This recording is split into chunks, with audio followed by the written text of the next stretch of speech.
বিসমিল্লাহির রহমানির রহিম। আমরা আজকে পাতিলজাব পশুর হাটের ঈদের পশুর হাটের আনুষ্ঠানিক উদ্বোধন ঘোষণা করা হইল এবং মিলাদের মাধ্যমে আমার বিশেষ করে সবার প্রতি অনুরোধ থাকবে যে এই হাটটা যেন সুনামের সহিত সামনের দিকে অগ্রসর হতে পারে। মানে এই হাট, এই বাজার, এইটি আমাদের নিজস্ব প্রতিষ্ঠান, মানে আমাদের এলাকার প্রতিষ্ঠান এবং এই প্রতিষ্ঠানগুলো যেন দীর্ঘ বছর দীর্ঘ সময় যেন সুনামের সহিত সামনের দিকে অগ্রসর হতে পারে। সে ব্যাপারে আমরা যেখানে যে অবস্থায় আছি, আমরা যারা হাটের ইজারাদার আছে, আমাদের এবারে আজম মিয়া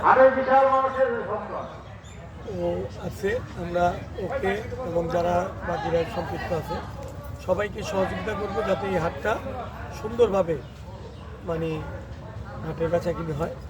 এবং আরেকটা অনুরোধ করব ব্যাপারীদের, আপনারা যারা দূর দূরান্ত থেকে এখানে আসবেন, আমরা আপনাদেরকে এলাকাবাসীর পক্ষ থেকে এবং হাটের পক্ষ থেকে আপনাদেরকে এটা আশ্বস্ত করতে চাই যে সর্বোচ্চ নিরাপত্তা এবং সর্বোচ্চ নিয়মতান্ত্রিক এবং নিম্ন রেটে, যাতে কোনো ধরনের কোনো গরুর ব্যাপারী অথবা কোনো ক্রেতা যেন এই হাটে এসে অসম্মানিত না হন বা ক্ষতিগ্রস্ত না হন, সে ব্যাপারে আমরা সজাগ থাকবো এবং সহযোগিতা করব।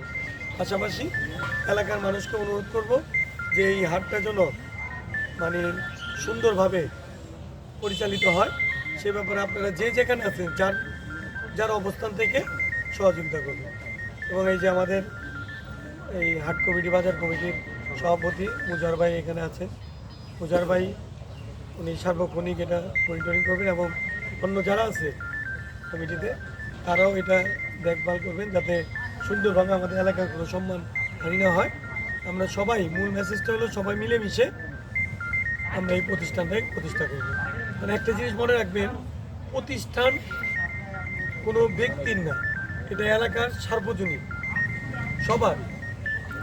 প্রতিষ্ঠান টিকে থাকলে আজকে আজম নিছে, কালকে আরেকজনে নিবে, অথবা আজকে এই বাজারে মুজার ভাই সভাপতি, আরেকজন হবে। এই বাজার, এই হাট, এই শিক্ষা প্রতিষ্ঠান বা এই এলাকার এইগুলি যদি কিনা হয়, টিকে না থাকে, তাহলে তো এই সুযোগটা বন্ধ হয়ে যাবে, তাই না? যে কারণে সবাইকে আন্তরিকভাবে চেষ্টা করতে হবে যাতে আমরা এটা নিষ্ঠার সাথে এই প্রতিষ্ঠানটা যেন ঠিক থাকে। এবং যারা পিছনে থাকবো, পিছন থেকেও আমাদের লক্ষ্য থাকবে যাতে এই হাট যেন সফলভাবে সামনের দিকে আগায় সুনামের সাথে। কারণ এটা আমাদের এলাকা, এখানে বাইরের মানুষ আইসা যদি কোনো ব্যাপারী অথবা ক্রেতা আইসা যদি অসম্মানী অথবা মানে নিরাপত্তাহীনতায় ভুগে, তাহলে এটা কিন্তু এলাকার জন্য বদলাম। আমরা কোনোভাবেই এলাকার সুনাম নষ্ট করব না। সবাই আন্তরিকভাবে এই হাটের ব্যাপারে আমরা একমত আছি এবং সবাই আমরা যারা আছে তাদেরকে সহযোগিতা করব। সবাই নির্বিঘ্নে এই হাটে আসবেন এবং এই হাটে এসে কেনাকাটা করবেন। কারণ আমার জানার মধ্যে আমাদের এলাকায় প্রচুর এই গৃহস্থদের গরু আছে, তারপরে এই ব্যাপারীরা বিভিন্ন জায়গার গরু আনবে।